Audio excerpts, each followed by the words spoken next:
किसी ने आपको सम्मान दिया है तो उसका कर्ज आपके माथे पर है, तो राजनीतिक कर्ज है आपके ऊपर। तो हमारी उम्मीद है कि माननीय पशुपति पारस जी उस राजनीतिक कर्ज को 2024 के चुनाव में उतार देंगे सबके लिए। ऐसा नहीं कि अपने सीट के लिए आप न्याय कर लीजिए और जो आपके सहयोगी हैं उनको बीच मझधार में छोड़ दीजिए। पार्टी सिस्टम के आप प्रेसिडेंट हैं तो आपको तो सबके लिए सोचना पड़ेगा।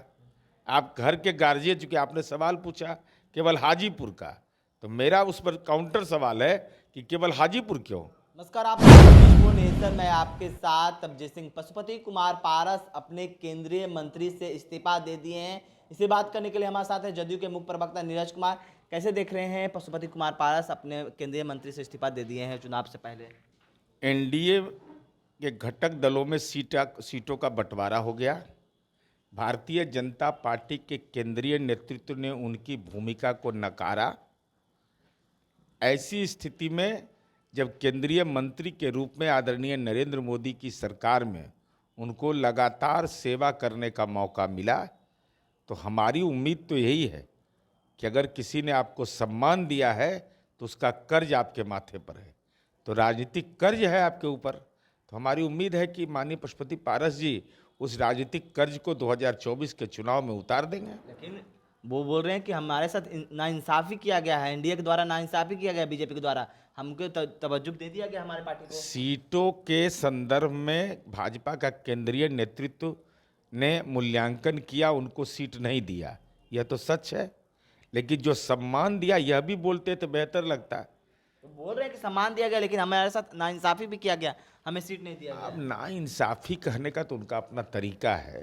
तो भाजपा के केंद्रीय नेतृत्व ने जो देखा, जो महसूस किया, तो चिराग पासवान जी की पार्टी को सीटों का आवंटन किया, इनको सीटों का आवंटन नहीं किया।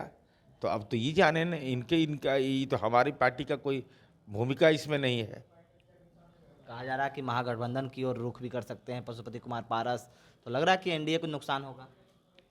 देखिए, महागठबंधन में जाएं, वास्तुशास्त्र से राजनीति में फिट बैठेंगे कि नहीं बैठेंगे ये सब विषय उनका है। लेकिन हाजीपुर सीट या जो सीट एलजेपी को अलॉट हुआ है पहले से भी जीता हुआ है, तो ये तो रिन्यूअल का केवल मामला है। इसलिए अब वो जाने का फैसला, वहाँ जाएंगे तो वहाँ क्या मिलेगा, 5 सीट इनका था तो वो मिलेगा कि नहीं मिलेगा, ये सब तो उनका विषय है। लेकिन हमारी उम्मीद यह है कि न्याय सब के लिए, ऐसा नहीं कि अपने सीट के लिए आप न्याय कर लीजिए और जो आपके सहयोगी हैं उनको बीच मझधार में छोड़ दीजिए। आप कहीं ना कहीं इशारा कर रहे हैं सुजवान सिंह के भाई चंदन सिंह भी अब एनडीए के घटक में नहीं रहे हैं, तो इनको इशारा कर उनकी ओर। नहीं, एक कैसे हैं भाई, बीना सिंह हैं, वो हैं और बहुत सारे लोग हैं, महबूब अली कैसर हैं, तो ये सब लोग हैं ना। तो इन सब के लिए भी सीट आप महागठबंधन से मांगे?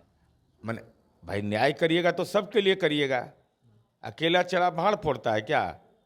पार्टी सिस्टम के आप प्रेसिडेंट हैं तो आपको तो सबके लिए सोचना पड़ेगा। आप घर के गार्जियन, चूंकि आपने सवाल पूछा केवल हाजीपुर का, तो मेरा उस पर काउंटर सवाल है कि केवल हाजीपुर क्यों।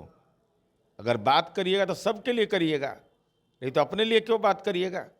एक सवाल और है, जिस तरह से बात करें कि चिराग पासवान जो लगातार मुख्यमंत्री नीतीश कुमार पर बयानबाजी करते हैं, अब वो भी एनडीए के घटक दल हैं, तो क्या लगता है कि चिराग पासवान के लिए चुनाव प्रचार करने जाएंगे नीतीश कुमार?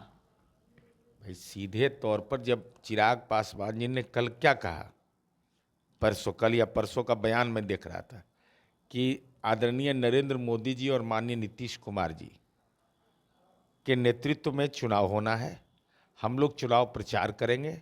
अब माननीय मुख्यमंत्री जी का क्या कार्यक्रम होगा ये तो भविष्य के गर्भ में है, लेकिन एनडीए के साथ रहेंगे ना भाई। एनडीए के घटक दल हम हैं, चिराग पासवान घटक दल हैं, और सबका लक्ष्य एक ही है कि आदरणीय नरेंद्र मोदी की सरकार बनाना है और बिहार में नीतीश कुमार जी के काम का प्रचार करना है।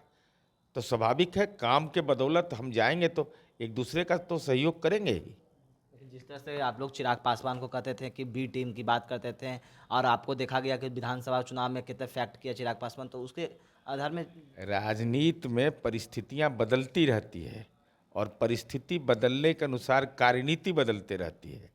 कोई अस्थाई जड़ता नहीं होता है, और जब जड़ता रहता ही नहीं है और एनडीए गठबंधन बन गया, भाजपा के केंद्रीय नेतृत्व के हस्तक्षेप से एनडीए की सरकार बिहार में बनी, नीतीश कुमार जी राज्य के मुख्यमंत्री बन गए, तब अब इसमें कहाँ कोई विवाद की गुंजाइश है। उम्मीदवार के तो आपने सीटों की घोषणा कर दी है, लेकिन उम्मीदवार अभी तक नहीं घोषणा किया गया है एनडीए की तरफ से, तो क्या लगता है कब तक हो जाएगा? बहुत जल्दी धैर्य धारण करना चाहिए, सब कुछ अच्छा होगा। तो क्या कुछ कर रहे थे जदयू के मुख्य प्रवक्ता नीरज कुमार, आपने सुना। इस तमाम खबर न्यूज़ स्पॉन्सर के साथ, नमस्कार।